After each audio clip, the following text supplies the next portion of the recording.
उत्तर सोलापूर तालुक्यातील तिरे गावातल्या सीना नदीच्या पात्रामध्ये आणि आपण परिस्थिती पाहू शकतो. जिथवर आपली नजर जाते तिथवर नदी जी आहे ती पूर्णतः कोरडी ठाक पडल्याचं चित्र पाहायला मिळतं आहे.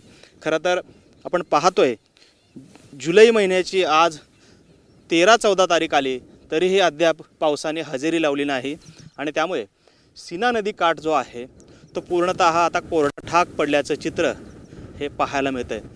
खरं तर आपण पाहतोय काही शेतकरी त्या ठिकाणी आहेत जे थोडंफार का होईना जे पाणी आहे जे जमिनीमध्ये मुरलेलं असेल या नदीपात्रामध्ये मुरलेलं असेल त्या माध्यमातून ते काढून आपली पिकं जगवण्याचा आटोकाट प्रयत्न या ठिकाणी ते करताना पाहायला मिळत आहेत. त्यामुळे एकंदरीत या परिस्थितीमध्ये आता सोलापूर जिल्ह्यात दुष्काळाची चाहूल जी आहे ती लागली याची चित्र एकंदरीत पाहायला मिळतं आहे. आपल्यासोबत काही शेतकरी आहेत.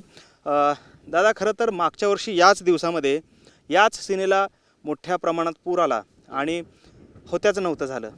यंदाच्या वर्षी मात्र आता पावसाचा थेंबही नाही आहे. काय परिस्थिती? काय आता जनावराला पाणी बी नाही, वाळून चालले पीक पाणी आणि 15-15 दिवस झालं जनावराला खराट गुट पाणी निसता मीठ घातल्यासारखं. जनावरसुद्धा पे नाही ती काय नाही. गावातनं वाहतूक करून 5 रुपयाला घागर करून आणून जनावराला पाणी पाजावलं. हां, काहीच नाही तिथं. आणि जनावर पिकं तर पाक वाळून चालली ती नदीला तर पाणीच नाही. मागच्या वर्षी काय परिस्थिती? पाणी फुल होतं. एक दिवशी सुद्धा पाणी असं मोटर आम्ही चालू करायला आलं नाही. काटोकाठ नदी होती. पण ह्या वर्षी काहीच नाही. चिमणीला पाणी सुद्धा प्यायला पाणी नाही, काहीच नाही.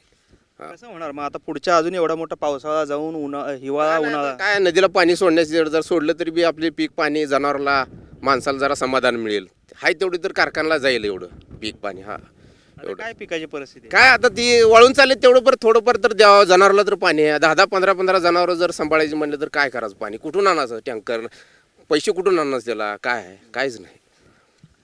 काय एकंदरीत आत्ताची पिकाची परिस्थिती ह्या संपूर्ण गावामध्ये आहे मागच्या वर्षीच्या तुलनेमध्ये काय परिस्थिती? गेल्या वर्षी पाऊस चांगला झाला होता पण महापुरानं पिकं गेली. आता ह्या वर्षी कसं तर शेतकऱ्यांनी त्यातनं सावरून पिकं केली. आता आज 1.5 महिना झालं पावसाळा सुरू होऊन पावसाचा थेंब पडायला तयार नाही.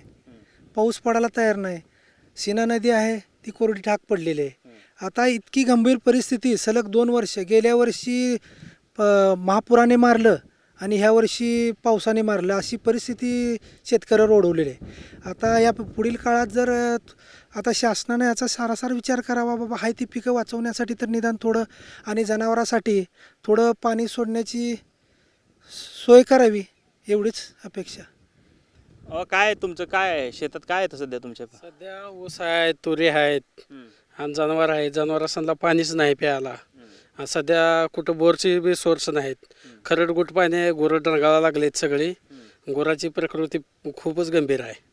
आता एक जनावर दगावलंय, बसलेलं उठे नाही. त्यासाठी नदीला पाणी गोड मिळालं तर बरं होईल. नदीला पाणी सोडलं तर. पिकाचं काय मग परिस्थिती? पिकाची परिस्थिती सध्या पिकं सगळी जळून गेली. ती काय उपयोग नाही. गेल्या वर्षी पुरामुळं आणि ह्या वर्षी पावसामुळं शेतकरी काय वर येण्याची शक्यता कमी आहे. तरी सरकारनं कृपया विनंती करून नदीला पाणी सोडावे ही आमची नम्र विनंती आहे.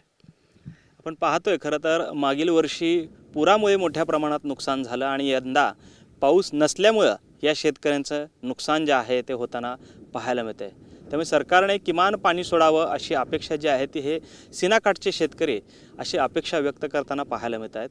खरं तर मागच्या वर्षी पुराने मारलं आणि यंदाच्या वर्षी दुष्काळाने मारलं अशीच परिस्थिती जी आहे या शेतकऱ्याच्या नशिबी आलेली आपल्याला पाहायला मिळते. कॅमेरामॅन विनोद हुमनाबादकर सह सागर सुरवसे, TV9 मराठी, तिरे, सोलापूर.